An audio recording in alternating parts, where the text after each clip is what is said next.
এই গরমে মাছের এই পাতলা ঝোল হলে আর কিছুই লাগবে না। তো চলো আজ বানাচ্ছি ঝিঙে আলু মাছ দিয়ে ঝোল।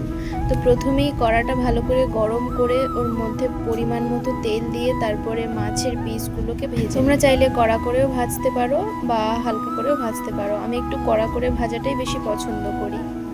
এরপর মাছগুলোকে লাল লাল করে ভেজে তুলে নেব। সব মাছ ভাজার পরে কড়াইতে যেই তেলটা অবশিষ্ট থাকবে ওই তেলের মধ্যেই লম্বা লম্বা করে কেটে রাখা আলু দিয়ে আলুগুলো একটু ভাজা ভাজা করে নেব। যতটা কম তেল ব্যবহার করা যায় ততটাই ভালো। এরপর আলুর মধ্যে সামান্য পরিমাণ লবণ, সামান্য পরিমাণ হলুদ দিয়ে ভালো করে লাল লাল করে ভেজে নিয়ে তারপরে ঝিঙেটা দেব। ঝিঙেটাও আমি আলুর মতো লম্বা লম্বা পিস করে কেটে নিয়েছি।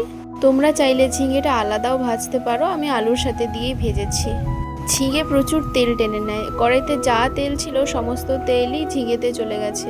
তো যাই হোক, ওগুলো ভাজার পরে তুলে নিয়ে এরপর কড়াইতে সামান্য পরিমাণ তেল দিয়ে গোটা জিরে দিয়ে পেঁয়াজ কুচি দিয়ে দিব। আমি মাঝারি সাইজের দুটো পেঁয়াজ নিয়েছি। তো পেঁয়াজগুলো ভালো করে ভেজে নিয়ে ওর মধ্যে একটা বড় সাইজের ডুমু ডুমু করে কেটে রাখা টমেটোও দিয়ে দেব। টমেটোটাও পেঁয়াজের সাথে ভালো করে নেড়ে চেড়ে ভেজে নেব।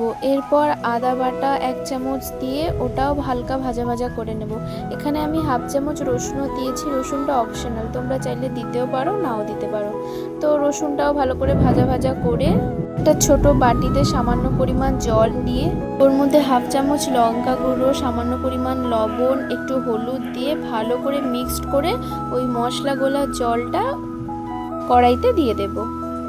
দেন মশলাটা ভালো করে নাড়াচাড়া করে কষিয়ে নিয়ে তারপরে আগে থেকে ভেজে রাখা ঝিঙে আর আলুটা দিয়ে কষাবো। একটু কষা কষা হয়ে গেলে আগে থেকে বেটে রাখা জিরেটা ওর মধ্যে দিয়ে সামান্য নাড়াচাড়া করে জল দিয়ে দেব। আমি সমস্ত মশলা আজকে শিলেই বেটেছি। শিলে বাটার মশলার আলাদাই একটা স্বাদ থাকে। যাই হোক, ঝোল ফুটে আসলে তারপরে গরম মশলা দিয়ে দেব। তোমরা গুঁড়োও ব্যবহার করতে পারো, আমি বেটেই দিয়েছি। দেন ঝোল ফুটে উঠলে মাছগুলো দিয়ে তারপরে হালকা নাড়াচাড়া করে লবণ বুঝে ঝোলটা নামিয়ে নেব। তো রান্নাটা কেমন হলো জানাবে সবাই, আর একবার ট্রাই করে দেখবে, খুবই সুস্বাদু হয়েছিল খেতে। আজ এই ছিল আমার লাঞ্চ রেসিপি। ভিডিওটা কেমন লাগলো তোমরা জানাবে। ধন্যবাদ।